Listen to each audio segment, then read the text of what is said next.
Magandang gabi mga kawas, mga kabendot, mga ka-DIY. So ayan, flexing po tayo. Flexing and marketing na po ng ating 3-in-1 bendo. Yan po. Yan po ang ating 3-in-1 bendo. So makikita nyo po. Patayin po muna natin. Mayroon po siyang power supply dito. May switch. Yan. Disusi. Yan po kanyang pagka nakapatay siya. So ayan. Ang gamit niya pong cord. Yan, kita nyo naman. Napakatigas. THHN number 12. So, hindi po yan tinitipid sa wire. Ganon din po yung mga wire sa loob. THHN 12 and merong number 14. THHN. So, yun po. Then, pakita natin yung gilid. Nandiyan na ang kanyang saksakan sa gilid. WSA stands for water, soap, air. Yan. Ayan po siya. Yung loob po, hindi ko na makikita kasi hindi naman tayo tutorial. Flexing and marketing lang po tayo ngayon. Buhayin na po natin. Ayan. Sara natin ang pinto. Hindi nakaharang. So, ano po ba kagandahan ng bendo na ito? Hindi po ito Allen 1222. Yung panel lang po, ginamit ko lang po yan. From Allen 1222. Hindi po yan Allen 1222. Ang panel lang po ha, ginamit natin. So, ano po ba maganda sa board na ito? Ang maganda po dyan sa board na yan, ay pwede po siyang may start, may pause, and resume. So, start lang po nilagay natin. Start, ito po, start po yan, kanya-kanya start. Hindi po natin nilalagay si pause or resume. So, explain po natin yun later. Then, naka-universal coin slot na po tayo. Yan. Meron din po tayong guide sa tabi. Insert coin. Then, press. Start. Yan. Press start. Kaya po yan ang lalaki. Nakalagay na start. Kasi meron po talaga tayong mga customer na naman nakatatamad magbasa. Nakasulat na. Basta na lang yung maghuhulog kung saan dyan. Gagamitin pa lang tubig, sasabi maghuhulog. Tapos magtataka bakit sabi ng lumabas. So, hindi po nagbabasa. So, danas na danas ko po yan sa car wash. Napakatagal ng panahon. Ngayon po talagang tamad magbasa. So, wala po tayong magagawa sa ganun. Then, ang kagandahan niya po, yun nga po, may start button. Minimum 5 pesos na set po siya. Pwede rin pong minimum piso. Na piso pa lang pagkahulog, in-start nyo, gagana na. So, tayo po, ang sinet po natin dyan, ay syempre, 5 pesos. Kasi lugi naman kung papiso-piso lang. So, hindi naman yan piso tubig lang. Ang inilagay na rin po natin ay air, soap, pressure washer. Kasi po, pressure washer, pinalitan ko na yung water. Kasi minsan, pag mayroong piso tubig, nalilito sila doon. Mayroon po mga ganung pagkakataon. Kung saan sila maghuhulog, kung sa piso tubig, o sa pressure washer, o sa water. Kaya pinalitan na rin po natin yan. So, ang kagandahan niya nga po, accepted po, naka-universal tayo. Piso, 5, 10, 20, accepted po. Dahil nga po yan ay naka-minimum 5 peso, pag naghulog ko po dyan ng piso, siyempre po hindi yan gagana. Ito nga piso. Yan. Hindi po yan gagana. So, ang water po natin, isaksak natin. Ito po ang ating pang machine na paggaganahin yung ilaw. So, water na lang po tayo magte-testing. So, ito po ay piso. Pag naghulog po tayo dyan ng piso, lumabas po piso. Yan. Pag in-start po yan, wala po yan start. So, kailangan po mabuo niyan 5 piso yan. Para gumana. Yun po yun. Bubuo natin 5 piso. 3, 4, 5. Yan. Pwede na pong start yan. 2 minuto. So, nakaset po tayo sa 2 minutes. Yan. So, yan po. Gumana na. So, wala po tayong pause ha. Malinaw po. Walang pause. Ang kagandahan po niyan, dito sa timer, una ko na po. Yan po, halimbawa, nag-fluctuate ang kuryente, namatay, nag-burn out, namatay. Yan, di namatay po. So, sayang, may oras pa yung gumagamit. Sabihin naman ako, sayang yung pera ko. Lalo na kung madami pong inihulog.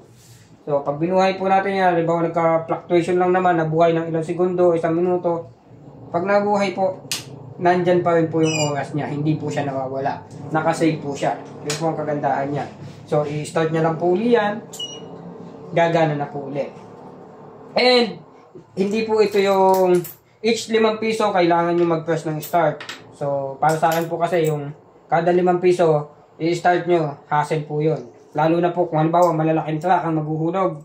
Sanay na sanay po dito sa akin, mga dump truck, magpapapalit po yun ng mahigit 100, ilalahat po nila yon. So, kung kada 5 piso, start sila ng start, ay medyo hassle po. May inis lilipat yan sa iba. So, ganun po. Lalo na kung wala naman sila pagkasamang taga-start. Kasi yung iba, umakit pa sa taas. So, hulugan natin na another 5 piso. Ang kagandahan niya po, continuous agad. Hindi siya, kailangan mo na namang i-start yun. Yun po ang kagandahan niya. So, pasensya na po doon sa may mga ganung machine. Hindi naman po para sila ko yun. Yun po ay, ina-explain ko lang po yung ganang dito sa akin.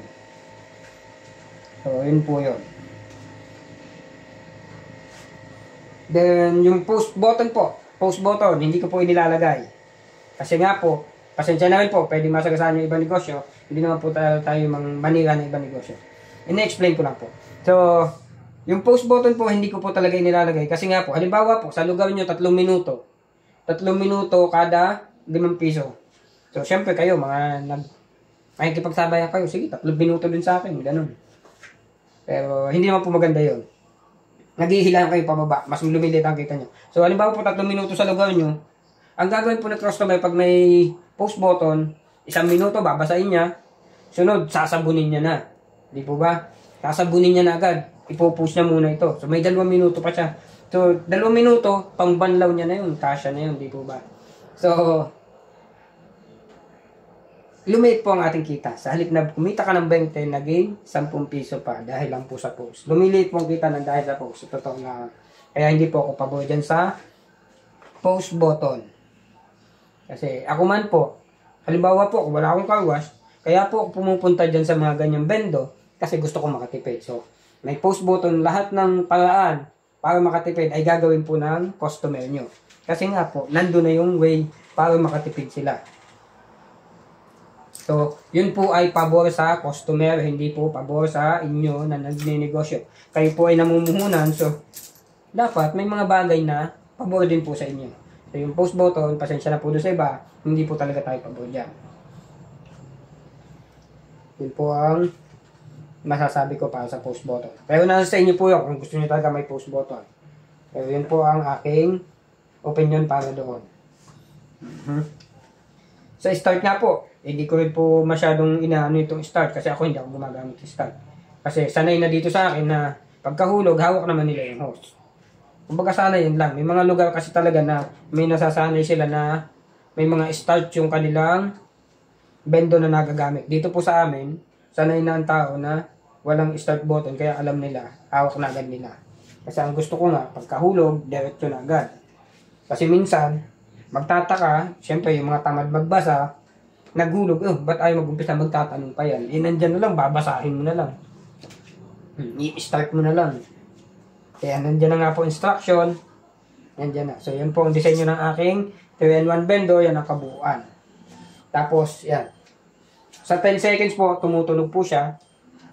Kumbaga, signal na malapit na maubos ang oras mo. Tapos na po, ibig sabihin. Sa loob naman po, so hindi na lang natin pakikita, ay naka-relay po yan na SSR. Naka-SSR po yan. 40 amperes. Then, the board itself is may relay din po. Parang 30 ampere ata nakalagay doon, hindi ko na nabasa. So, halimbawa po, so wala naman tayong pinasabing perfectong machine. Natsambahan, nasira si relay mo ng SSR. Magagamit nyo pa rin po yung machine. Ililipat nyo lang yung wire. Parang, titwist-twist nyo lang, lipat-lipat. Ayos na uli, magagamit nyo na. Yung sa mainboard naman po ang gagamitin nyo. So, habang wala pa kayong pamalit na SSR, pinaka-the best po kasi palitan nyo yung SSR. Pero, syempre, maganda, nagagamit nyo rin agad yung machine. Para na hindi naman nadi-disable yung inyong negosyo. Kumbaga, tuloy pa rin. So, ilang minuto lang, 2 minuto na, ilipat mo na yun. Baka wala pa, depende sa kalidad mo o sa kakayanan mo. Kung marunong ka naman. So, yun naman po ay tinuturo ko din naman po. So, yung board po, may sarili ng relay, may backup pa siya ng SSR. Yun po kagandahan niya. So, pag nasira ang isa, magagamit pa. Then, bumili ka na ng extra. Pag na dumating na, wag mo nang hintay masira pa yung nasa board kasi mas mahirap magpalit ng relay ng board. Ang gawin mo po, ibalik mo na yung SSR. Yun po yung pinakadulas dyan. So, tinuturuan ko po kayo ng tips kasi sinasabi ko po, wala naman perfectong machine. Imposible naman pong walang nasisirang machine. So, yun po ang aking paniniwala dyan. Pero, ang kagandahan niya po, pang matagalan bago masira. Yun po ang ating ano. Then, ito na nga po, naka-universal na tayo. Pwede 10, 5, 20, pwede ang piso. And, continuous na siya nagagamit. So, sampulan natin sa, halimbawa po sa sabon, nakaset po ito 30 seconds. Hindi po siya na, yun nga po, sinasabi ko, hindi siya per 5 pesos, start na start. 10 piso po, 30 seconds, dapat 1 minuto po yan. Yan, lugan natin na 10 piso. Yan. 1 minuto. So, start natin. Po. So, naka-universal na nga po siya. So, nakagandahan. Hindi na sila papalit ng papalit. Dati po, ito po ay sharing ko lang sa inyo. Mas tiwala talaga ako dito noon kay Alan. Kay Alan talaga. Lalo na yung mga una. Talaga naman po kasi ito, panghalos pang lifetime. Ang pinakakalaban lang po natin dito nung una, bara. Pag mga yupe, bangkong na pera. Yun lang po kalaban natin. And, sensor po kasi, yung una, titibay din ng sensor. Ngayon naman, may sensor na bibilis masira. Grabe yung, hindi ko alam. Parang masyado na ibinaba ang quality ng kanilang paggagawa. Sorry kay Alan. Pero sinasabi ko po, para aware lang po. Dapat po maging aware din kayo. Yung sensor nyo, ngayon, lalo na yung bagong sensor, napakadali pong masira. Hindi ako napagdala sample dito. Napakadali masira. Ilang buwan lang, palitin na agad. So, medyo hassle po. And, pinagmamalaki ko nga po ito noon pa. Not until po na lumabas itong 5 pisong bugal-bugal na ito. At saka itong medyo maliit na ito. So, nagiging problema po natin ngayon dyan, yung bugal-bugal, hindi namin siya nakakarating dito sa baba. Natutumba na. Kasi bugal-bugal nga po. Lalo na pag hindi marunong magulog ng coil. Ito naman, minsan makapal ang pagkakagawa. Ito pong bilog na maliit na ito. Minsan kumakalso lang siya. So, yun ang nagiging hassle po ngayon dito. Sana magawan pala ni Alan yun. Kasi nung una talagang the best. Kasi yung mga car wash ko, walang ganun nangyayari noon pa. Ngayon lang, na-experience ko na siya. Tapos yung sensor, talagang ilang taon noon, yung mga ilang taon na, hindi kailangan palitan. Ngayon, ilang buwan pa lang yung sensor, sira na. So, sana naman si Alan ay gawa ng paraan. Shout out sa'yo, sir. Kung sino ka man, sir. Kasi yan ang nakapangalan, Alan. S-type po ito, S-type. Ito talaga ang gamit ko noon pa. Ganon din doon sa board. Sa board, wala namang tayong problema sa board. Kasi sa totoo lang po, ang board, minsan tayo po may mali dyan. Kung bakit nasisira ang relay. Sa totoo lang. Number 1 reason po dyan kung bakit madalas masira ang relay. Yan yung mga saksakan po. Minsan yung umaalog. Minsan yung kita nyo, pumapalaktuit pa yung kuryente. Pinababayaan nyo lang yan. Minsan ang ninipis ng wire.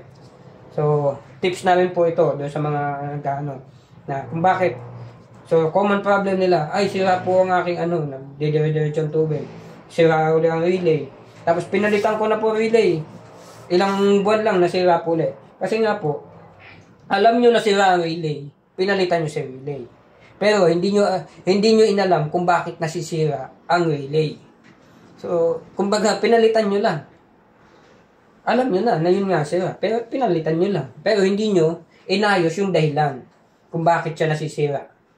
So, yun po dapat. Dapat po, dun pa lang.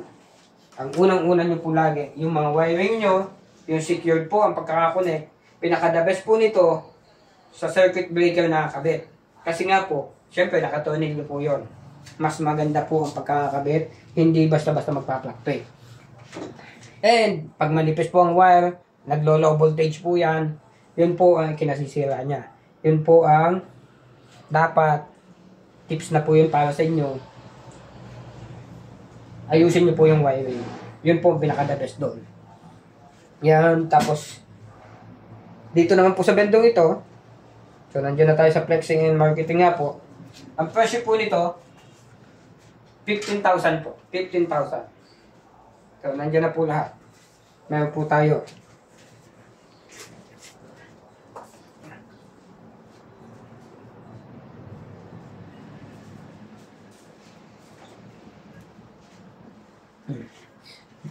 So, pwede po nilang isipin, o pwede nyo isipin, parang ang mahal, 15,000. So, tayo po kasi, ako po, hindi ko po inileles yung sarili ko. Pinaghirapan ko po yan. Talento ko po yan. Kumbaga, may kanya-kanya tayong diskarte sa paggagawa. Yung iba, kaya po mura magbenta, kasi hindi nila pinaghirapan yung disenyo. Hindi nila pinaghirapan yung mga ginagawa dito. Kinopya lang nila. Kumbaga, hindi nila ideya yun. Ito po, sariling ideya. Pwede nyo po sabihin, may mga kamukha. Pero, iba po ang diskarte. Lalo na po pagdating sa mga wiring. Pwede nyo po sabihin, mas magandang mag-wiring yung iba. Pero, may kanya-kanya po tayong diskarte dyan. Para kung paano natin mapapatibay ang isang machine. So, yun po ang ating panlaban dyan. Pwede kayong bumili ng mura, pwede kayong maghanap ng mura, bakit ang hindi? So, yun po ay nasa sa inyo lagi ang desisyon. Yun nga lang po, alam nyo naman, kagaya na lang po nung bumibili minsan sa, hindi naman po sa yung mumurahin. Nagtataka pa kayo, bakit nasira agad? Kasi mumurahin nga po. And, wag naman po sasaman loob. Doon sa iba, siyempre, wala kayong makakontak. Ito po, siyempre, laging nyo tayong may after sales. Siyempre, pag may nasira, pero napakadala po mangyari. Unless, talagang mapabayaan. Pero, hindi naman po ganun. Kaya po tayo bumili ng ganito, syempre nag-invest tayo, ingatan po natin.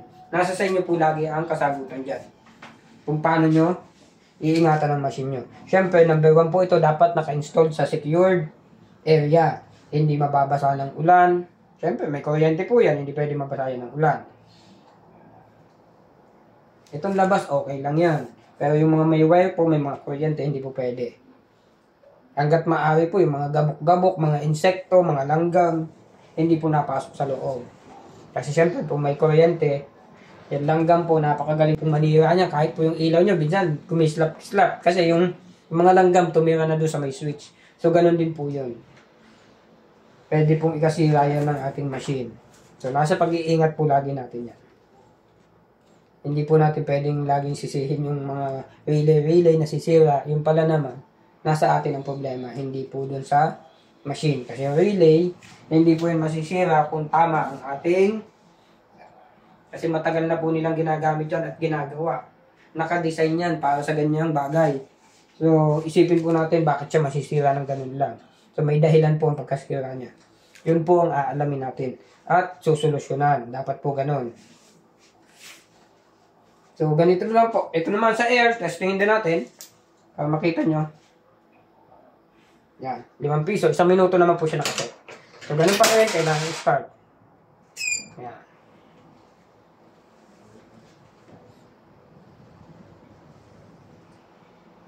So, ayan siya. So, 15,000 po. Malinaw po sabi ko, 15,000. Yung iba naman po, pag single lang ay 5,500. Pag dalawahan ay 10,500.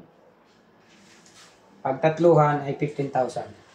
Pero yan naman po ay naka-free shipping na nationwide. Anywhere in Philippines po. Nationwide. Free shipping na po siya. Yan po ang kanyang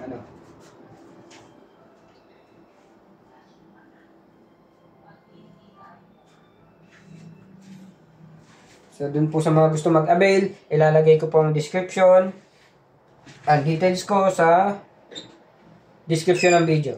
Yun. Ang tumanog na po. Ay, hindi ko naman pala inilipat kaya pala hindi umilaw. Hindi ko po nailipat sa air yung, kasi inulugan ko yung air. Yun. Tapos na. So, ayan po. Flexing ko po itong aking 3-in-1 bendo. Naka-LED na. Naka-customized board yan. Yan. Kaya yung mga nabibili natin. Although available naman, ang kagandahan po na itong board nito, available po sa market. Napakadali pong makita. So, kaya po tayo hindi masyadong nung mahirap makita sa market. Kasi pag nasira po, paano kung wala na yung seller? Hindi po kagaya nito na, kumbaga isang company talaga nagbebenta sa kanya. Kaya, pwede siya. So, shoutout nga pala sa may-ari nito, kay Sir Ronel Caucelis ng San Jose del Monte City, Bulacan. Yan, shout out sa sir. Magandang gabi. Salamat po sa tiwala. So, itong kay order ni sir ay may katandem po ito na fully automatic foaming machine. Hiwalay na lang ang video noon. Ito muna inuna ko. Kasi kailangan ko na rin po itong matapos at may pa-ship. Kasi nga po may pa-order pa tayong 3 sets na 4-in-1. So 4-in-1 na po ngayon. Yung dating 3-in-1 po na 60,000 ay 4-in-1 na ay binibigay ko ngayon. So siya ay air, soap, pressure washer, and piso tubig. Yun na po ang nakalagay niya. May kasama na siyang freebies na piso tubig. So kaya ginawa kong word na pressure washer para hindi nagkakalituhan doon sa piso tubig. So piso tubig po is panghugas ng kamay, pangbasa ng basahan. Yun po ang purpose nun. So yung iba sasabihin, ay hindi naman kumikita yan. So malalaman nyo po ang katotohanan dyan sa piso tubig. Napakalaking tulong po niyan. Kasi yung akin po, hindi ko pa kinukuha ngayon ang kinita ng piso tubig ko. Iwalay doon sa kita ng iba. So tingin ko is papuno na siya. Yung lagayan. So malaking tulong po yung piso tubig. Hindi nyo lang nakahalata. Then, shout out kay Sir Discutido. Siya po ang may-ari noong 4-in-1 na yun. 3 sets po yun. Isang tao lang po yun. Naka-order na sa akin dati si Sir ng makalipas na ng ilang buwan ng 3-in-1 set. Ngayon po ay umorder siya ulit ng another 3 sets na po. Isipin nyo po. 3 sets. Salamat Sir sa tiwala. Pero Bacolod pa po siya. Bacolod pa po. Siya na po ang nagsiship nun. Siya na po ang magta-travel nun kung paano niya madadala sa Bacolod. Yan. 3 sets po yun na 4-in-1. Full cage. Kompleto na. Yan. Fully automatic. Then, naka-hose rail. Lahat po naka-hose rail na. Yung air, naka-hose rail na din ngayon. Yung soap and pressure washer, naka-hose rail na po lahat. Hindi na siya yung spring type. So, marami pong mababago doon sa bago kong set. And, separately na rin po yung hose rail. Hindi na naka-attach sa bahayan. Detachable na siya. Pwedeng i-attach, pwedeng ilipat. Yun po ang kagandahan. Depende po sa gusto ng customer or ng bumibili. Yun po ang kagandahan niya ng aking new setup. So pagka natapos ko na po yung tatlo, ay ipakikita ko sa inyo. Ipeflex ko din po. Salamat, Mr. Discutido. Salamat po sa tiwala. Then, nag-accept na rin po ako ng deliveries. Luzon po. Anong Luzon? Wag lang po yung sobrang layo. Yung kaya ko lang pong abutin. Nag-accept na po ako ng deliveries. Ako na po mismo magdi-deliver, ako po mag-install. Yan naman po ay pag plug and play, ang matagal lang po siguro, possible pag malayo ay biyahe.